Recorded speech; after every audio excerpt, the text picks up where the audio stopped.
मनहूस समझकर पिता ने की अपनी बेटी की 3 बार शादी। दिल को दिल दहलाने देने वाली कहानी। आप भी रो पड़ेंगे ये कहानी सुनकर। हिना कॉलेज के कैंपस में बैठी हुई थी। उसके क्लास पूरे हुए तो वह अपनी सहेली के साथ बातें कर रही थी। उसे रास्ते में जाते समय गरिमा दिखी। गरिमा को आवाज़ दी, गरिमा इधर आओ। हिना की आवाज़ सुनते ही गरिमा हिना के पास आ गई। दोनों बातें करने लगी। बातचीत के दौरान अचानक हिना को याद आया कि उसने सुना है कि सुनीता ने आत्महत्या कर ली है। इस बारे में गरिमा से जानना चाहा। सुनीता, हिना और गरिमा दोनों ये बचपन की सहेलियां थीं। गरिमा और सुनीता दोनों एक दूसरे की पड़ोसी थीं। हिना दूसरे गांव में रहती थी। भले ही सुनीता की 3 बार शादी की गई, लेकिन उसने आत्महत्या क्यों की, ऐसा सवाल हिना के मन में आया। दरअसल वह अपनी प्यारी सहेली आत्महत्या से बेहद दुखी थी। सुनीता 9वीं कक्षा में थी तभी उसकी पहली शादी हो गई। सुनीता देखने में बहुत सुंदर थी और होशियार, सलीन और भविष्य के सपनों में रंगने वाली लड़की थी। उसने अपने जीवन में कई सपनों को चिंतित किया था, पर घर के लोगों ने ज़बरदस्ती उसकी शादी करवा दी। हिना के पास इतने सारे सवाल थे, वह नहीं जानती थी कि गरिमा से कैसे पूछे, लेकिन हर बात की सच्चाई जानना चाहती थी और आखिर में गरिमा से पूछा कि सुनीता ने आत्महत्या क्यों की। एक क्षण के लिए गरिमा चुप हो गई और जल्दी से उसके मुंह से शब्द नहीं निकल रहे थे। उसने गहरी सांस ली और बोलना शुरू किया। 3 साल पहले सुनीता की शादी अभी नाम के एक शख्स से हुई थी। वास्तव में उसकी बहुत ही अच्छी गृहस्थी चल रही थी। दोनों एक दूसरे से बहुत प्यार करने लगे। जब ये दोनों एक साथ बाहर जाते तो सभी कपल इनको देखकर जलते थे। अभी और उसके परिवार के सभी सदस्य बहुत अच्छे स्वभाव के थे। जैसे उसने सपनों में जोड़ीदार सोचा था, वैसा ही उसे पार्टनर मिला था। उसके घर की स्थिति मध्यम थी। अभी का एक छोटा सा होटल था। उसमें से उसके सारे खर्चे बांट देने के बाद कुछ पैसे बच जाते थे। घर की हालत बहुत साफ सुथरी थी। एक दिन वह होटल से घर बाइक पर आ रहा था। एक बड़ी कार से उसका बहुत बड़ा एक्सीडेंट हो गया और उसने काफ़ी चोटें आईं। हादसे के बाद उसे अस्पताल ले जाया गया, लेकिन सिर में गंभीर चोट लगने के कारण इलाज के दौरान उसकी मौत हो गई। सुनीता को बहुत दुख हुआ, लेकिन उसके ससुराल वालों को गलतफहमी थी कि अभी की दुर्घटना सुनीता की वजह से हुई। वह अपशकुनी है, ऐसा उनको लगता था। उनमें से कोई भी उसे समझ नहीं पाया। अभी के जाने के बाद कुछ ही दिनों के भीतर सुनीता को घर से निकाल दिया गया।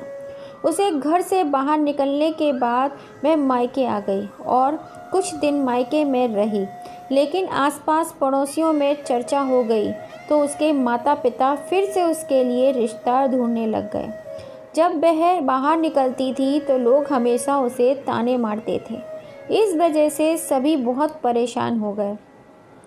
ऐसे में उन्होंने जल्दी में अनमोल से उसकी शादी करवा दी।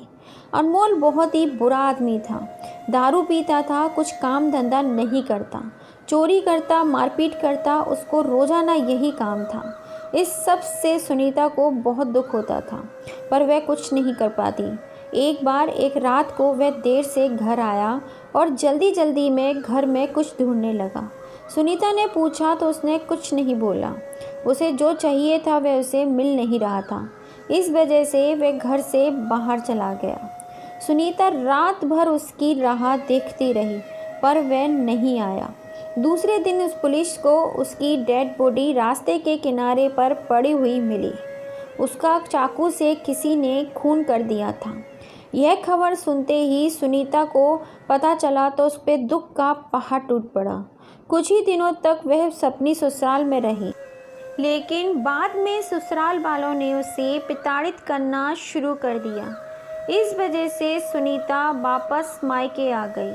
घर आकर कुछ दिन ऐसे ही बीत गए।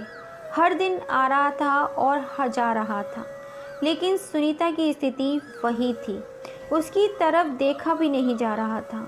उसका परिवार उसकी स्थिति को सहन नहीं कर सके।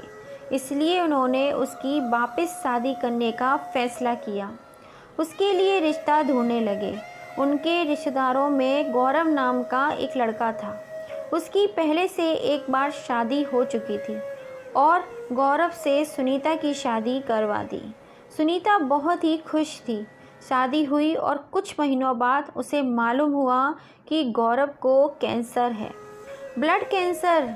इस बात का पता चलते ही उसके हंसते हुए चेहरे पर फिर से दुखों का पहाड़ टूट पड़ा, लेकिन उसने हिम्मत से इन सब का सामना करने का फैसला किया। 5 महीने तक अपने पति की सेवा की, लेकिन आखिरकार 5 महीने बाद उसके पति की मौत हो गई। इस दुख से बहुत तंग आ चुकी थी। कुछ दिन बीत गए, लेकिन बाद में ससुराल वालों ने उसकी जिम्मेदारी लेने से इनकार कर दिया, उसे घर से निकाल दिया। उसके बाद वह फिर अपने मायके चली गई, लेकिन उसके माता पिता, उसके भाई भाभी ने भी उसे घर में आने के लिए मना कर दिया। सभी तरफ से रास्ते बंद हो चुके थे उसके लिए। उसे उम्मीद की कोई भी किरण नज़र नहीं आ रही थी। अंत में उसने खुद को ख़त्म करने का फैसला किया, उसका जीवन समाप्त कर दिया। सुनीता की यह कहानी सुनकर हिना की आंखें आंसुओं से भरकर बह रही थीं। पूरा दिन वह सुनीता के बारे में ही सोचती रही। क्या इन तीनों घटनाओं में बेचारी सुनीता का कोई भी दोष था?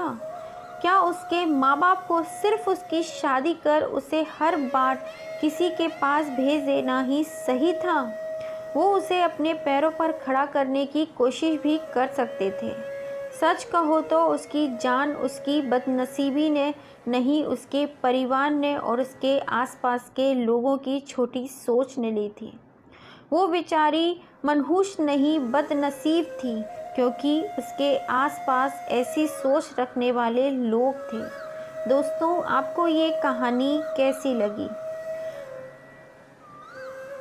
उसके माँ बाप ने उसे एक बार शादी करने के बाद ही अपने पैरों पर खड़ा कर दिया होता तो आज सुनीता जिंदा होती। इसलिए बेटियों को जितना हो सके उतना पढ़ाओ, उनको उनके पैरों पर खड़ा करो। कहानी पसंद आई हो तो हमारी इस छोटी सी फैमिली का हिस्सा ज़रूर बनिएगा। और अब तक आपने अपने इस चैनल को लाइक एंड सब्सक्राइब नहीं किया है तो प्लीज़ लाइक एंड सब्सक्राइब करके ही जाइएगा। फिर मिलेंगे आपसे ऐसे ही किसी इंटरेस्टिंग कहानी के संग में। कहानी पसंद आई हो तो ज़्यादा से ज़्यादा अपने फैमिली फ्रेंड में शेयर ज़रूर कीजिएगा। फिर मिलेंगे। धन्यवाद दोस्तों। जय श्री राम। फिर से आप सभी का दिल से धन्यवाद।